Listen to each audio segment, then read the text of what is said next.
Hi welcome back to my YouTube channel. ನಾನಿವತ್ತು ನಿಮಗೆ ಪನ್ನೀರ್ ಮಸಾಲ ಹೇಗೆ ಮಾಡೋದು ಅಂತ ತಿಳಿಸ್ಕೊಡ್ತೀನಿ. ಪನ್ನೀರ್ ಅನ್ನೋದು ಹೆಲ್ತಿಗೆ ತುಂಬಾ ಬೆನಿಫಿಟ್ ಇರುವಂಥದ್ದು.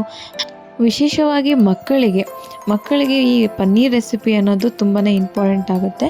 ಸೊ ತಿಂಗಳಿಗೆ ಒಮ್ಮೆ ಆದರೂ ಮಕ್ಕಳಿಗೆ ನಿಮ್ಮ ಮನೆಯಲ್ಲಿ ಈ ಪನ್ನೀರ್ ರೆಸಿಪಿಯನ್ನು ಮಾಡ್ತಾಯಿರಿ. ಹಾಗೆ ಈ ಪನ್ನೀರ್ ರೆಸಿಪಿ ಮಾಡೋಕ್ಕೆ ನಾನು ನಂದಿನಿ ಬ್ರ್ಯಾಂಡ್ ಪನ್ನೀರನ್ನು ತೊಗೊಂಡಿದ್ದೀನಿ. ಏನೇನು ಬೇಕು ಅಂತ ತಿಳಿಸ್ಕೊಡ್ತೀನಿ ನಿಮಗೆ.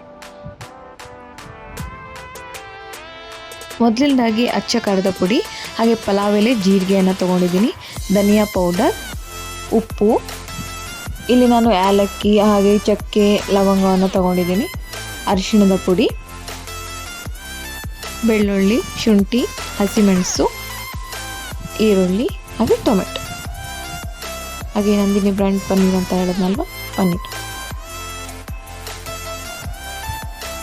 ಈಗ ಪನ್ನೀರನ್ನು ಕಟ್ ಮಾಡ್ಕೊಳ್ಳೋಣ. ಮೊದಲು ಮಿಡಲ್ ಕಟ್ ಮಾಡಿಬಿಟ್ಟು ನೆಕ್ಸ್ಟು ಒಂದು 3 ಪೀಸಸ್ ಥರ ಮಾಡಿಕೊಂಡು ಅಡ್ಡವಾಗಿ ಕಟ್ ಮಾಡ್ಕೊಂಡು ಒಂದು 18 ಪೀಸ್ ಮಾಡ್ಕೊಳ್ಳಿ ಸಾಕು. ತುಂಬ ಚಿಕ್ಕದಾಗೂ ಇರಬಾರ್ದು, ತುಂಬ ದೊಡ್ಡದಾಗೂ ಇರಬಾರ್ದು. ಪನ್ನೀರ್ ಪೀಸ್ ಮಾಡ್ಕೊಳ್ಳೋದು ಮೀಡಿಯಮ್ ಸೈಜಲ್ಲಿ ಕಟ್ ಮಾಡ್ಕೊಳ್ಳಿ. ನೋಡಿ, ಇವಾಗ ಪನ್ನೀರನ್ನು ನಾನು ಕಟ್ ಮಾಡಿ ಇಟ್ಕೊಂಡಿದ್ದೀನಿ. ಸೊ ಪನ್ನೀರನ್ನ ನಾವು ಇವಾಗ ಮ್ಯಾರಿನೇಟ್ ಮಾಡ್ಕೊಳ್ಳೋಣ. ಒಂದು ಬೌಲ್ಗೆ ಪನ್ನೀರನ್ನ ಹಾಕ್ಕೊಳ್ಳೋಣ. ಮೊದಲನೇದಾಗಿ ಇದಕ್ಕೆ ಅರಿಶಿಣದ ಪುಡಿಯನ್ನು ಹಾಕೊಳ್ಳೋಣ. ಅರಿಶಿಣದ ಪುಡಿ, ಹಾಗೆ ಇದಕ್ಕೆ ಅಚ್ಚ ಖಾರದ ಪುಡಿ ಸ್ವಲ್ಪ ಹಾಕೊಳ್ಳಿ. ಯಾಕೆ ಅರಿಶಿಣದ ಪುಡಿ, ಅಚ್ಚ ಖಾರದ ಪುಡಿ ಹಾಕ್ತೀವಿ ಅಂತಂದರೆ ಪನ್ನೀರ್ ಅನ್ನೋದು ಟೇಸ್ಟ್ಲೆಸ್ ಆಗಿರುತ್ತೆ. ಸೊ ಅದಕ್ಕೆ ನೀವು ಸ್ವಲ್ಪ ಉಪ್ಪು, ಅರಿಶಿಣದ ಪುಡಿ, ಖಾರದ ಪುಡಿನ ಸೇರಿಸೋದ್ರಿಂದ ಟೇಸ್ಟ್ ತುಂಬ ಚೆನ್ನಾಗಿ ಬರುತ್ತೆ. ಸೊ ನೋಡಿ, ಈ ಥರ ಮಾಡಿಟ್ಕೋಬೇಕು. ಇವಾಗ ಒಂದು ಪ್ಯಾನ್ನ ತಗೊಳ್ಳೋಣ.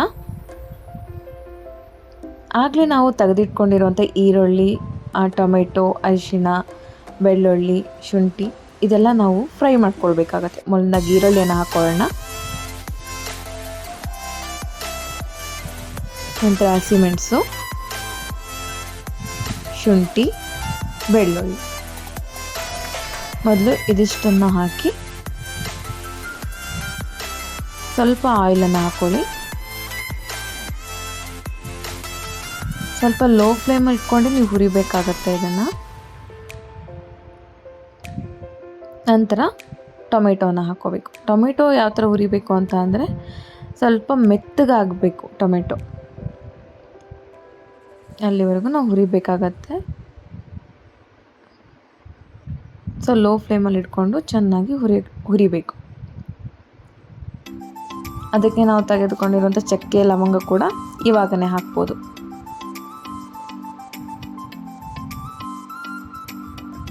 ಹುರಿತಾ ಇದೆ ನೋಡಿ. ಇವಾಗ ಇದು ಹುರಿದಾಗಿದೆ. ಈ ರೀತಿ ಬರಬೇಕು. ಟೊಮೆಟೊ ತುಂಬ ಚೆನ್ನಾಗಿ ಹುರಿದಿರಬೇಕು.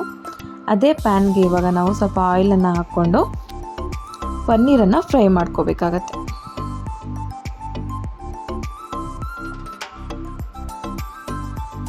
ಸೊ ಒಂದೊಂದೇ ಪನ್ನೀರನ್ನ ನಾವು ಈ ಥರ ಕೈಯಲ್ಲಿ ಹಾಕ್ತಾ ಹೋಗ್ಬೇಕಾಗತ್ತೆ.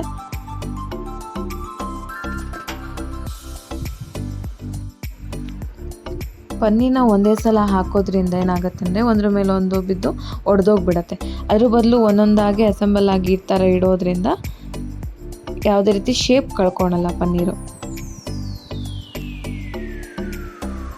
ಸೊ ನೋಡಿ, ಈ ಥರ ಫುಲ್ಲಾಗಿ ಎಣ್ಣೆಯಲ್ಲಿ ಅದು ಫ್ರೈ ಆಗಬೇಕು. ಸ್ವಲ್ಪ ತುಂಬ ಡೀಪ್ ಫ್ರೈ ಏನಾಗಬೇಕಂತ ಏನಿಲ್ಲ, ಲೈಟಾಗಿ ಒಂಚೂರು ಫ್ರೈ ಆಯಿತು ಅಂತ ಅಂದರೆ ಪನ್ನೀರ್ ಮಸಾಲ ತುಂಬ ಟೇಸ್ಟ್ ಕೊಡುತ್ತೆ ಅಂತ.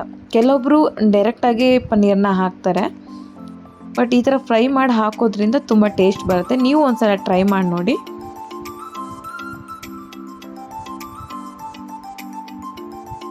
ಟೂ ಸೈಡ್ ಅಷ್ಟೇ ಫ್ರೈ ಮಾಡ್ಕೋಬೇಕು. ಸೊ ನೋಡಿ, ಇವಾಗ ಫ್ರೈ ಆಗಿದೆ, ಸಾಕು. ಇವಾಗ ನಾವು ಆವಾಗಲೇ ಫ್ರೈ ಮಾಡ್ಕೊಂಡಿರೋ ಅಂಥದ್ದನ್ನ ನಾವು ಮಿಕ್ಸಿ ಜಾರ್ಗೆ ಹಾಕ್ಕೊಂಡು ಗ್ರೈಂಡ್ ಮಾಡ್ಕೋಬೇಕಾಗತ್ತೆ. ನೈಸಾಗಿ ಪೇಸ್ಟ್ ಮಾಡ್ಕೋಬೇಕು. ನೆಕ್ಸ್ಟ್ ಒಂದು ಪ್ಯಾನ್ ತೊಗೊಂಡು ಆ ಪ್ಯಾನ್ಗೆ ಸ್ವಲ್ಪ ಆಯಿಲನ್ನು ಹಾಕ್ಕೋಬೇಕಾಗತ್ತೆ ನಾವು.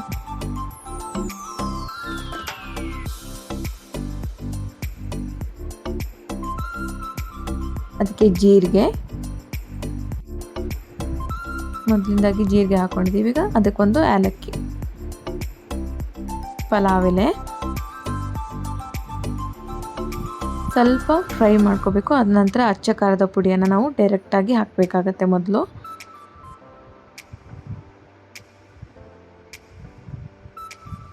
ನಂತರ ನಾವು ರುಬ್ಕೊಂಡಿರುವಂಥ ಮಸಾಲೆಯನ್ನು ನಾವು ಹಾಕಬೇಕಾಗತ್ತೆ.